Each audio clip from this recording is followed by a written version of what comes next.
What happens when the only weapon a country has left suddenly stops working? For nearly 5 months, Iran held one card that mattered more than every missile it fired. This week, that card quietly lost half its value and almost nobody noticed. Before we go further, if you want the full picture here, hit like right now so this video reaches more people, subscribe if you're new, and send this to one person who still thinks this war is only about airstrikes, because this part of the story is bigger than any single explosion. Let's start with the basic geography, because you cannot understand what just happened without understanding what came before it. The Strait of Hormuz is a narrow stretch of water between Iran and Oman. At its tightest point, it is only a few dozen miles wide. Yet through that thin channel, roughly 1/5 of the world's oil and a huge share of its liquefied natural gas used to move every single day. No other waterway on Earth carries that much economic weight through such a small space. Since the war between the United States, Israel, and Iran began on February 28th, Iran has used that geography as a weapon. Naval mines, boarding operations by the Revolutionary Guard, missile and drone strikes on commercial tankers. The goal was simple: make the strait too dangerous to use. And it worked. Shipping data has shown daily transits falling to a small fraction of what they were before the war, down from a normal baseline of around 90 ships a day to sometimes barely 10. Analysts tracking global energy markets have called this the most severe single disruption to oil supply ever recorded. More damaging in raw terms than any previous Gulf crisis, including the tanker attacks of the 1980s. Here's the part people often miss.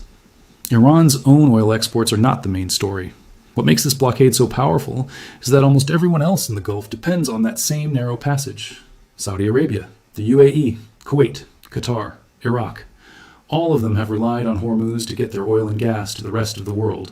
So when Iran threatens to close the strait, it is not really threatening its own economy. It is holding its neighbors' economies hostage, all at once through a single choke point that no missile strike can erase.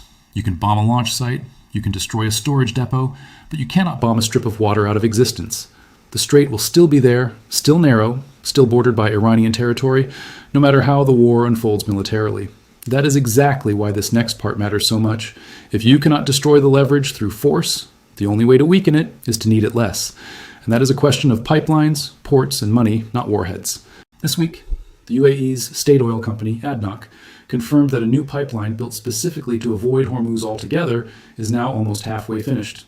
According to the company's chief executive, Sultan Al Jaber, this pipeline will double the export capacity running through the port of Fujairah, a terminal on the UAE's eastern coast that sits beyond the strait entirely, facing the open waters of the Gulf of Oman. Oil loaded there never has to pass anywhere near Iranian-controlled waters. The UAE has openly accelerated this project because of the war, moving up a schedule that would normally have taken much longer. It is expected to be fully running by 2027. Here's a question worth sitting with for a second. If you controlled the only exit from a room everyone else needed to leave through, and someone quietly built a second exit you had no control over, what would that do to your power over the room, even if your original door still worked exactly the same? Type your honest answer in the comments, because I think most people underestimate just how much that changes the balance. That is the exact position Iran now finds itself in. And one U.S. energy official summed it up better than any lengthy explanation could. Talking about Iran's use of the blockade as a bargaining chip, he said plainly, "This is a card you can only play once." Think about what that really means. Iran's grip on Hormuz has been its single biggest source of pressure in this entire war. But a card you can only play once is not a permanent weapon. It is a one-time shock that the other side eventually learns to root around. And once they root around it, playing that same card again produces a much smaller effect than it did the first time. This new pipeline does not exist in isolation. It is the newest and largest piece of a pattern that has been building since the war's earliest weeks. The UAE already operates an existing line, running roughly 380 kilometers from its Habshan oil fields to Fujairah, in service since 2012, carrying about 1.5 million barrels a day. Saudi Arabia has its own separate system, the East-West Pipeline, which carries crude all the way across the country to a Red Sea export terminal, never touching Hormuz at all. Together, these two existing routes provide somewhere between 3 and roughly 5.5 million barrels a day of alternative capacity, based on figures from the International Energy Agency. Saudi officials have even claimed their own pipeline was pumping as much as 7 million barrels a day at points, suggesting the real capacity may be higher than the official numbers show. But let's be honest about the limits here too, because overstating this story would be a disservice to you. Even added together, these bypass routes fall well short of replacing the roughly 20 million barrels a day that used to move through the strait itself. That gap is enormous, and it explains why oil prices have stayed so volatile despite these alternatives existing. Brent crude, the global benchmark, spiked to nearly $120 a barrel during the worst stretches of this war, and even after pulling back, it has traded well above pre-war levels for months. Pipelines alone have not solved that. They will not fully solve it even once the new UAE line is finished in 2027. The ripple effects go far beyond the price of oil, too. With normal Hormuz shipping in chaos, container traffic has increasingly rerouted around the entire African continent, adding thousands of extra miles and up to 2 extra weeks to voyages between Asia, Europe, and the Middle East. Freight rates on Osad. Those detour routes have climbed sharply. Several of the world's biggest shipping companies suspended direct transits through the region at various points, with well over 100 tankers reportedly anchored outside the strait, rather than risk the crossing. Qatar formally declared force majeure on some of its gas shipments earlier in the war, a legal admission that it could no longer guarantee delivery under normal terms because of conditions outside its control. There's also a real human cost behind all these numbers, and it deserves more attention than it usually gets. Tracking of this. Crisis has recorded a tugboat sunk, more than a dozen merchant ships damaged, some abandoned outright, ships captured, and multiple seafarers killed or missing. Port workers have been killed and wounded in related incidents nearby. International maritime authorities have warned that voyages through the strait should be avoided until crew safety can be reasonably assured, and they are currently tracking tens of thousands of seafarers still working in the wider region under paused safety protocols. Some insurers have gone as far as advising ship owners to avoid Hormuz voyages entirely, which tells you how seriously an industry built around pricing risk now views this specific waterway. If this kind of grounded, fact-based breakdown is useful to you, do something small right now. Tap that notification bell so you don't miss the next one, because stories like this rarely trend the way explosion footage does, even though they often matter more. Now here is something genuinely interesting. Iran itself built its own Hormuz bypass years ago, a pipeline running about 1,000 kilometers from Gore near the head of the Gulf to a terminal at Jask on the Gulf of Oman, specifically so Iran could keep exporting its own oil even if the strait it controls were somehow closed to its own shipping. There's a real irony in that. The same country, now threatening to shut the strait for everyone else, quietly protected its own exports years in advance. That is not hypocrisy exactly. It is simply proof that Iran understood the value of pipeline diversification long before this war made that lesson urgent for its neighbors too. The UAE's strategy goes beyond just this one pipeline as well. Reports suggest the country is planning an entirely new port and container terminal on its east coast, aimed at reducing dependence on Jebel Ali, its main logistics hub, which sits on the Gulf side and remains exposed to any future Hormuz disruption, no matter how much pipeline capacity exists elsewhere. There's also a joint effort between Saudi Arabia and the UAE to connect refineries in Dammam to the UAE port of Khor Fakkan on the Gulf of Oman, involving Saudi port authorities and a logistics company. Based in Sharjah, along with a separate maritime link to Bahrain, Saudi Arabia has been moving in parallel too, announcing new freight logistics corridors that expand overland routes to its Red Sea ports, further cutting the region's shared reliance on any single choke point. One line from Gulf officials, relayed through financial media coverage, captures the deeper shift happening here better than any capacity figure could.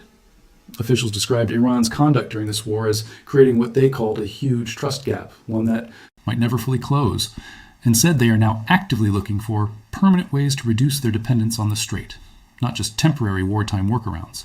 That is a significant signal. It suggests these massive infrastructure investments are not just about surviving the current war. They are being built as a permanent strategic shift, an acknowledgement that even after the fighting ends, Gulf states no longer plan to place the same level of trust in Iran's cooperation that they once did. That marks a real change in regional posture. For decades, despite plenty of tension, Gulf states and Iran maintained just enough functional cooperation to keep shared infrastructure like the strait working for everyone's mutual benefit, Iran included. A public, permanent erosion of that trust, backed by billions of dollars in concrete and steel rather than just angry statements, suggests the relationship between Iran and its neighbors may be entering a more adversarial phase for years to come, regardless of how or when this particular war ends. This connects directly to how future negotiations might unfold. Every previous round of talks in this war, from the Islamabad discussions in April to the memorandum signed in June, has had the reopening of Hormuz sitting at the very center of the deal. That made sense because the strait represented the single biggest lever either side had to offer or withhold. But that importance comes from scarcity. The strait mattered enormously specifically because there was no real alternative to it. As bypass, capacity keeps growing. That scarcity premium built into every negotiation should start shrinking too. A future round of talks happening after 2027, once this new pipeline is fully online, would take place in a genuinely different landscape than every prior round, one where reopening the strait, while still valuable, is no longer the single indispensable prize it has been until now. That shift in leverage benefits the United States and the Gulf states, because they are the ones building the alternative. Iran controls the original choke point, but has no way to build a comparable advantage of its own. Before we get to the biggest picture here, one more thing. If a future update on this pipeline or on how these negotiations shift once it's finished would interest you, drop the word Hormuz in the comments below so I know to bring you the follow-up when it happens. Let's talk about what this really does to the balance of power, because I think it's the most important part of this whole story. Throughout this war, Iran's ability to threaten the strait has acted as a powerful equalizer, a way for a country that cannot match American or Israeli military strength directly to still impose massive costs on the global economy just by controlling access to one narrow stretch of water. Every barrel of oil that moves permanently through a pipeline instead of a tanker crossing the strait is a barrel Iran can never again threaten, disrupt, or hold hostage. That is not about matching the strait's full 20 million barrel capacity. It is about permanently pulling a portion of Gulf exports out of Iran's reach forever, which caps the maximum damage this blockade strategy can ever inflict again, no matter how aggressively Iran escalates its tactics in the water itself going forward. And it is worth being fair here too, because this is not a clean, total solution. Even with the new UAE pipeline finished, even counting, every existing bypass route across the whole Gulf region, total alternative capacity still falls well short of what the strait carried before this war. Kuwait, Iraq, and Qatar remain heavily exposed without comparable alternatives of their own. And this bypass infrastructure is not safe from attack either. Iranian drones have already struck Fujairah multiple times during this war, setting storage tanks on fire and temporarily halting operations. Saudi Arabia's east-west pipeline was hit too, knocking out around 700,000 barrels a day of capacity at one point, though Saudi operators managed to restore full service within days. That speed of repair is reassuring. But the fact that Iran specifically targeted these pipelines tells you Tehran understands exactly what they represent and has been actively trying to weaken them, not simply accepting them as an unavoidable cost of the war. Iraq's situation shows just how uneven this whole picture really is. Around 3.5 million barrels a day of Iraq's pre-war exports moved almost entirely through the southern port city of Basra and out through Hormuz. Iraq's only real alternative is a single northern pipeline running to a Turkish port, and it comes nowhere close to the capacity Iraq would need if its southern export route were ever fully shut down. Kuwait and Qatar face a similar problem, without the kind of dedicated bypass infrastructure the UAE and Saudi Arabia have spent years and billions of dollars building. So this is not a story where the whole Gulf region has solved its dependence on Hormuz. It is specifically the two wealthiest, most infrastructure-focused Gulf states pulling ahead, while Iraq, Kuwait, and Qatar remain far more vulnerable to exactly the kind of pressure Iran has used throughout this war. The Energy Secretary's own comments capture this balance carefully, too. He said the importance of Hormuz to global energy markets would decline over time, not disappear completely, and that Gulf nations' own oil and gas production would remain just as important as ever. Only the specific route used to move it would gradually matter less. That is a more honest way to frame this than either extreme. This pipeline does not end the crisis, but it does not change nothing either. It is a real, permanent, incremental shift in leverage, layered on top of similar shifts happening at the same time across multiple other bypass projects throughout the region. None of them individually fixes the underlying vulnerability, but together they add up to a meaningfully different strategic picture than the one that existed when this war began back in February. So let's go back to where we started. For nearly 5 months, there has been one door out of the Gulf that truly mattered, and Iran controlled the north side of it. That is still true today in the sense that the strait remains the single largest route by a wide margin. But for the first time since this war began, a second door, one Iran has zero control over, is now more than halfway built on a fixed and accelerated schedule backed by billions of dollars in committed money from a government that has openly said it no longer trusts Iran's cooperation to hold over the long run. That does not end Iran's leverage over Hormuz today, but it puts a real, physical, poured concrete expiration date on how long the particular card can keep being played before its value starts falling for good. If this kind of story, the quiet infrastructure decisions that end up shaping how a war actually concludes, matters to you more than another clip of an explosion, then subscribing here means you will not miss the next one. And go back to that earlier question, if you have not answered it yet. What does building a second door really do to the value of controlling the first one? Because that is exactly the calculation Iran's leadership is now being forced to face. whether or not they are willing to admit it publicly. Wars rarely end just when the fighting stops. They end when the economic logic that made the fighting worth it for one side finally stops adding up. And every single barrel of oil that permanently moves outside Iran's reach is a small, quiet subtraction from that logic, whether or not it ever becomes a headline of its own.